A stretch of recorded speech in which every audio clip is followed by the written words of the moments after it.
Hi, this is Dr. Goldstein, and today I am going to discuss two types of infinite limits.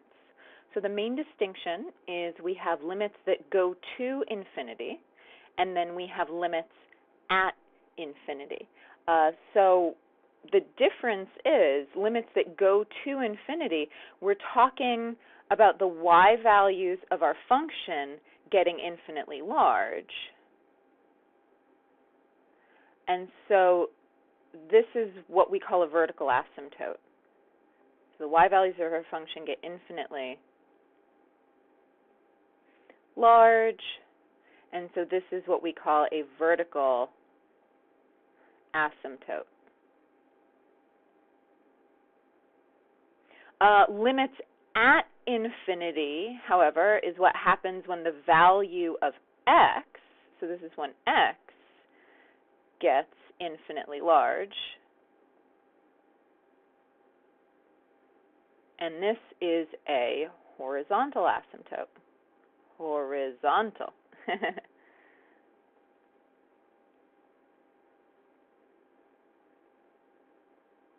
So on the one hand, we have a limit that looks like the limit as x goes to c of f of x equals either plus or minus infinity.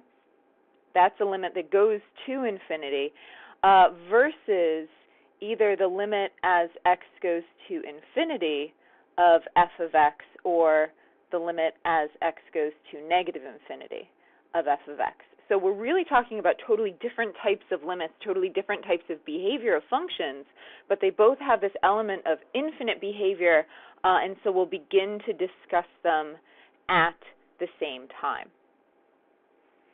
Okay, so for an example of a limit that goes to infinity, we are going to look at the limit as x goes to 0 of 1 over x.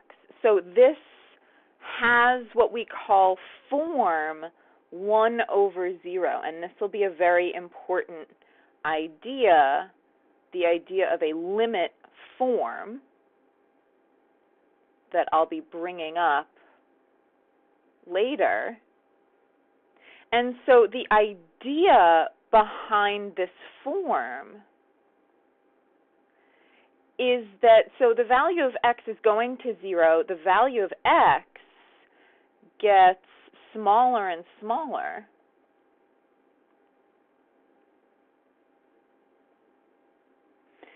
So 1 over x, if you divide by a small number, if you have like 1 over 0.1, 1 over 0.001, that sort of thing, what you're actually doing is you have 1 over like 1/10.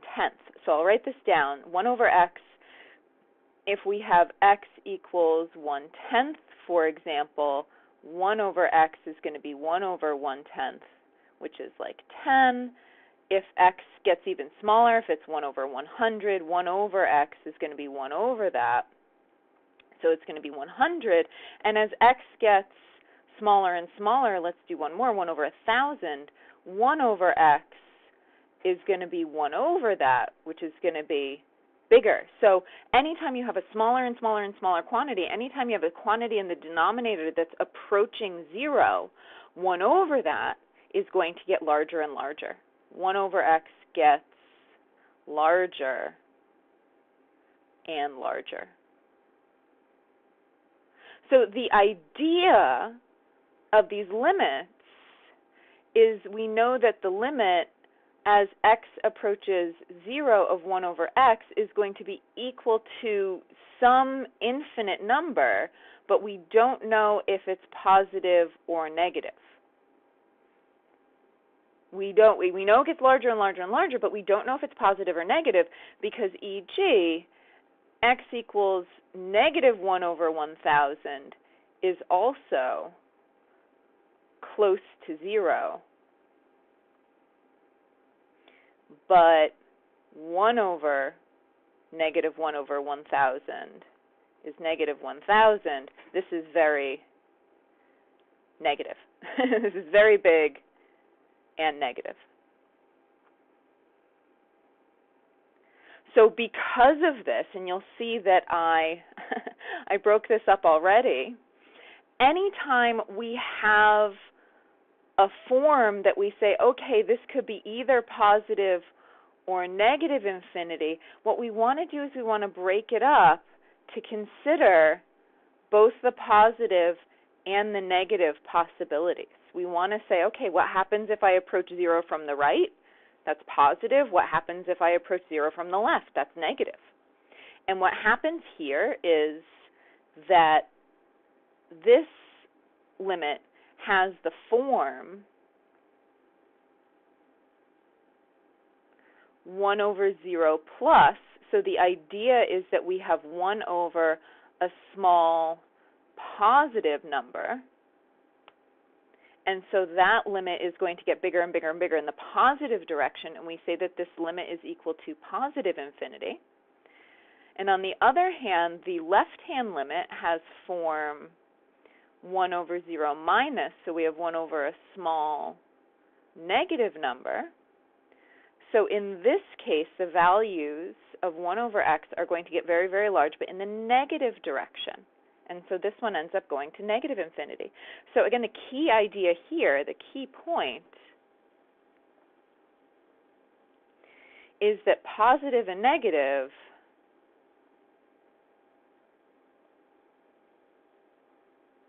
matter a lot when we're talking about really, really big numbers. When we discuss very large numbers. So anytime we have a limit of the form 1 over 0, we have to split it up because we want to know, is it 1 over 0 plus, is it 1 over 0 minus, because those are two totally opposite behaviors. One goes to really big positive numbers, one goes to really big negative numbers. Okay, so that is, again, these are limits that go to infinity. Let's talk about limits at infinity. So we're going to stick with 1 over x. It's a very good example of a function for discussing this behavior. And here, we're going to talk about what happens as x gets infinitely large positively and what happens when x gets infinitely large negatively. So in both of these cases, we say that this limit has the form either 1 over infinity or 1 over negative infinity. This is the form of this limit. And so the idea is that dividing by a very large number, and in this case, either positive or negative, results in a very small number.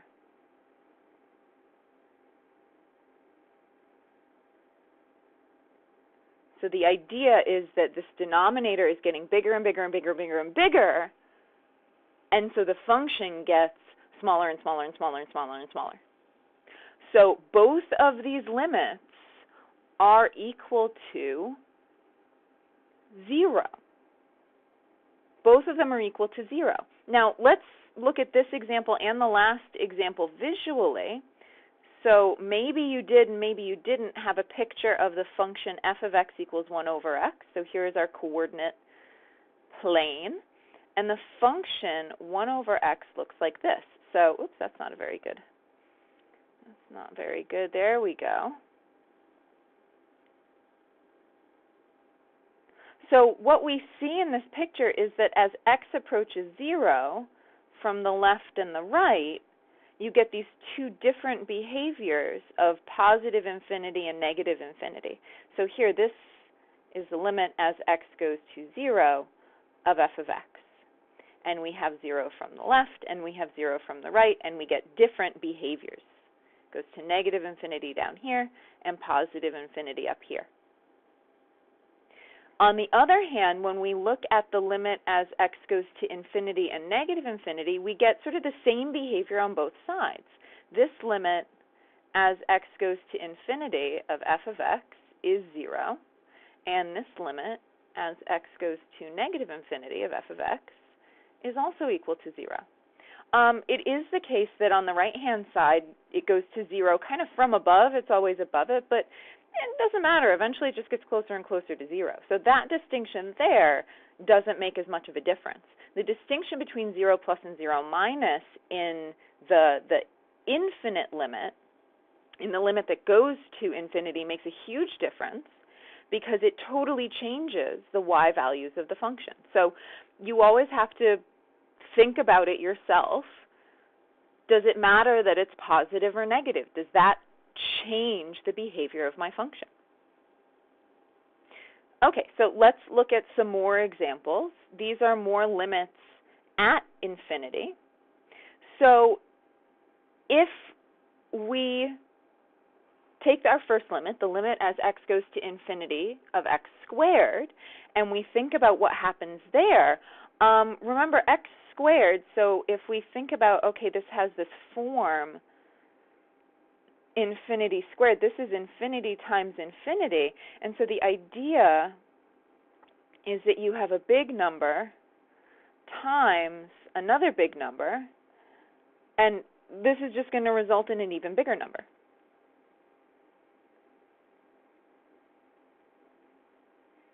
So the value of x squared is just going to get bigger and bigger and bigger and bigger and bigger. The limit goes to infinity. Likewise, our second limit, the limit as x goes to negative infinity of x squared, again, this has this form, negative infinity squared, so we have negative infinity times negative infinity. And again, the idea behind this is that we have a big negative number times a big negative number. Well, negative times negative is positive, so this is going to be an even bigger positive number. So this limit also goes to infinity. So both of these limits go to infinity. This function does not have a horizontal asymptote. Two more related examples. The limit as x goes to infinity of x cubed, and the limit as x goes to negative infinity of x cubed. Again, when we think about the form of the limit, this is infinity cubed. This is just infinity times infinity times infinity. This is just three really big numbers multiplied together. And so overall, our limit is just going to be a really big number. On the other hand, if we plug in negative infinity, this has the form minus infinity cubed. So this is going to be minus infinity times minus infinity times minus infinity. And again, negative times negative times negative is still negative. So here, we're still going to end up with a negative number. It's just going to be a really, really, really big negative number. We call that behavior going to negative infinity. So again, with a lot of these limits, you have to look at the form of the limit, think to yourself, do I know what that's going to do? And then you say, oh yeah, I know what behavior that's going to have. That's great. Sometimes that doesn't happen. So let me show you a last example. Let's say that we have the limit as x goes to infinity of 3x squared divided by x squared plus 1. So on the top, we have 3 times infinity squared over infinity squared plus 1. And we already established that when we square a really, really big number, we get a really, really big number. So this is 3 times a really big number over a really big number plus 1. Now, similarly, if you take a really big number and you multiply it by 3, it's still going to be a really big number. So on the top, you still just have a really big number. And on the bottom, if you take a really big number and you add 1, it's still going to be really big. So now we have infinity over infinity. So I'm going to summarize the logic that's going here. So here the idea is that a big number times a big number is equal to a big number. That's the thought process that's going on there. I'm not actually doing arithmetic with infinity. And again, the thought process that's happening with this equals is that a big number times 3 is still a big number. It's an even bigger number. And a big number plus 1 is still a big number. But here I run into a roadblock once I quote, simplify to that extent. So this is here the idea of having a big number divided by another big number. Well, you might say, oh, shouldn't that be equal to 1? But I say, well, it kind of depends how big these numbers are. Because, for example, if I have 1,000 over 1 million, this is going to be close to 0. So this is going to be small. And those are, okay, you could argue, well, but there's a bigger number on the bottom. But on the other hand, if I have 1 million over 1,000, this is going to be big. So I can't just look at having infinity over infinity and say, oh, well, that's going to be 1. They're going to cancel. I have to ask, how big are these things? So we don't know. At the moment, we will examine this later. There's many ways of examining this. But at the moment, we just don't know. And this is what's called an indeterminate form.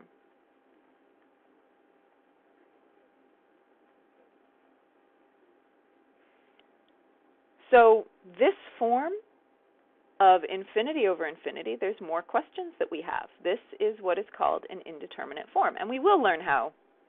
There are ways of tackling this. There's mathematical methods. But the idea is big numbers are not just big numbers when they're compared to each other. You have to ask, how big are they? So here's a bit of a summary of everything that we've talked about. So we have various non-indeterminate forms, and we've looked at some of these. If we have a limit that has this form of 1 over infinity, or some finite number over infinity, or 0 over infinity, we know that those are going to end up being equal to 0.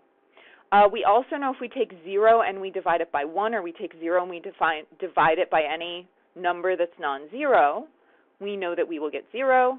If you take 0 and you raise it to a really big power, you still get 0. And if you take 0 and raise it to any finite power, or 1, you also get 0. So these are non-indeterminate forms. All of those forms are equal to 0.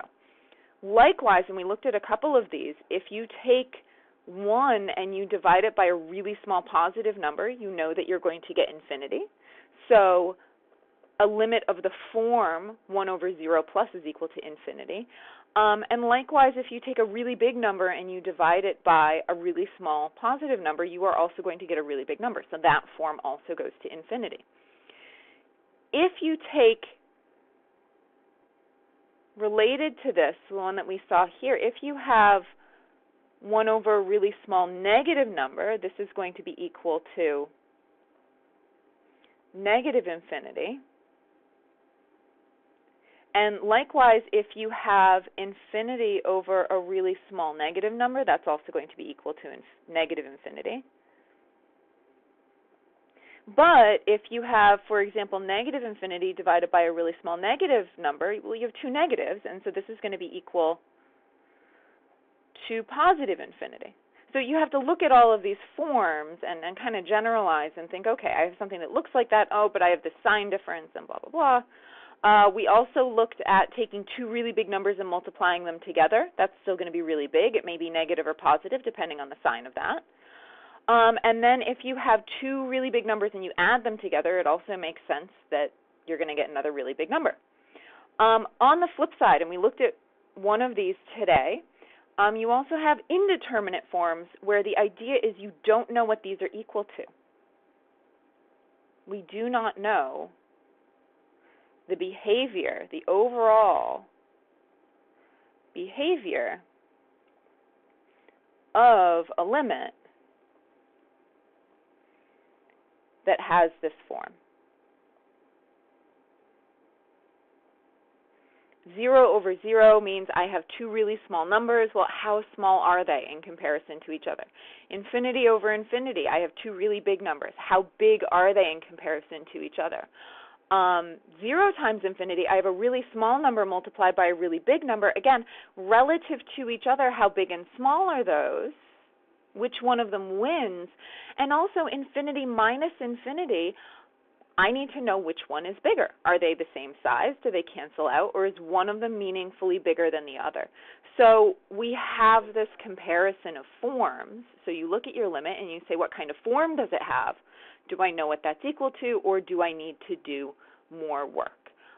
So the indeterminate forms are actually very, very hard to deal with, and there's lots of methods for dealing with the various indeterminate forms. So there's lots of methods for dealing with these.